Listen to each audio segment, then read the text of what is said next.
Hi, I'm Mike and I'm back at Payam Data Recovery in Sydney, meeting with the owner, Payam to see how they handle Apple Fusion drive recoveries. Christine from Toowoomba in Queensland sent in a 128GB Samsung SSD and a 3TB Seagate hard drive, removed from her iMac after it stopped booting. The system couldn't find a partition. Christine needed folders from her desktop containing years of art and design work.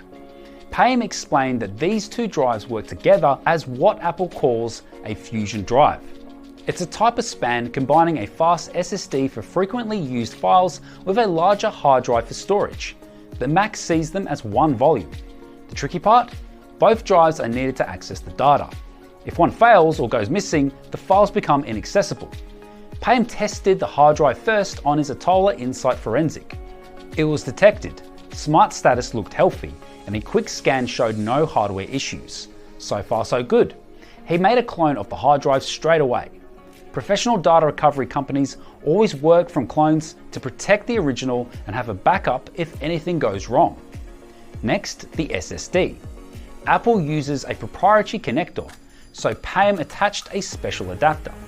The SSD was detected, but a media scan told a different story. Slow reads, bad sectors, and failing blocks. This explained why the iMac stopped booting. Payam Data Recovery uses a custom imaging algorithm designed for failing SSDs. It reduces stress on the drive and uses specialized hardware commands to extract as much data as possible. This clone took nearly 36 hours to reach 99%.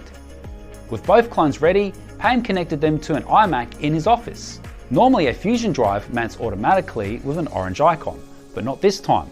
Disk Utility couldn't join them, so Payam opened UFS Explorer, which detected the Fusion drive as a 2-disk span and allowed him to browse the files.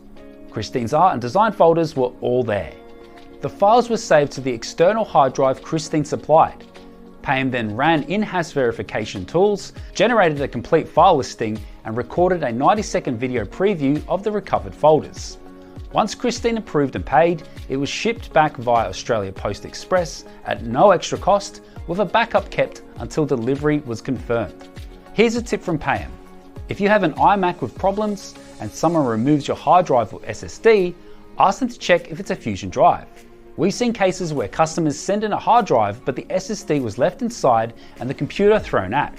Or they send the SSD but reformat the hard drive to fix the Mac. Both drives are needed to recover your data. Thank you for watching.